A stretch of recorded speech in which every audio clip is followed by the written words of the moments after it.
I almost walked past him. Thousands of commuters do it every day at Central Station. Step around the cardboard sign, avoid eye contact, keep moving. But the way he held the cracked styrofoam cup, turning it gently so the handwritten letters faced the light, stopped me cold. The careful block printing was exactly how Daniel used to label blueprints.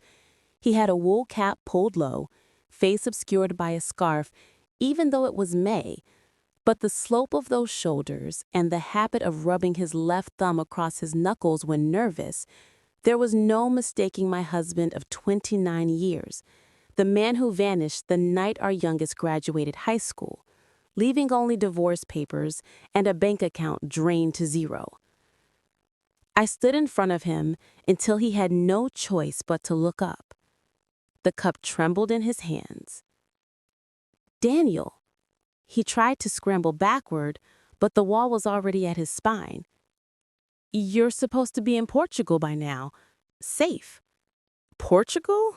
I laughed. A sharp, ugly sound. You left me with foreclosure notices and 3 kids asking why Daddy didn't love them anymore. I never left the city. His eyes darted like a corner dog's. Walk away, Sarah. Please, for the children. Tell me why the chief engineer of the port expansion is begging for quarters. He leaned forward so only I could hear. Because the port expansion never existed. It was a decade-long money wash for the cartel. When I refused to sign the final falsified inspection, they showed me photos of you grocery shopping, of Anna at university, Miguel at soccer practice. They said pick one. My knees buckled. I sat hard on the filthy floor beside him, not caring about the designer coat I'd bought with my first real paycheck after clawing us out of bankruptcy. So you destroyed us to save us. I became the perfect scapegoat. Embezzlement, flight risk, abandoned family, nobody questioned it. As long as I stayed dead to the world, they left you alone. A transit cop started toward us. Daniel's whole body tensed. They still watched the station. Go. I took the cup from his shaking fingers, turned it around, and read the back of his sign for the first time. In tiny letters almost worn away, if my wife ever sees this, tell her the offshore drive is under the loose tile behind the old fireplace. I love you always. I looked at him through tears. The house burned down 15 years ago, Daniel. He closed his eyes in defeat. Then it's all been for nothing.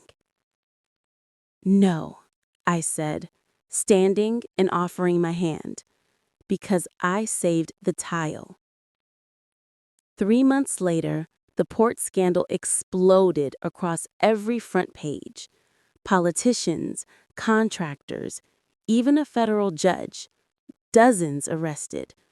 The evidence on that drive, combined with Daniel's sworn testimony from a hospital bed, brought the whole network down. He never left the hospital. Years on the street had taken too much, but he died free, with our children around him, finally knowing their father hadn't abandoned them. He traded his life for theirs. I still ride the train every morning. Sometimes I leave a single white carnation on the bench where he used to sit. The flowers never stay long. Someone always takes them. I hope whoever does understands they're not just flowers. They're proof that even in the darkest places, love sometimes hides in plain sight, waiting for the right person to finally see it.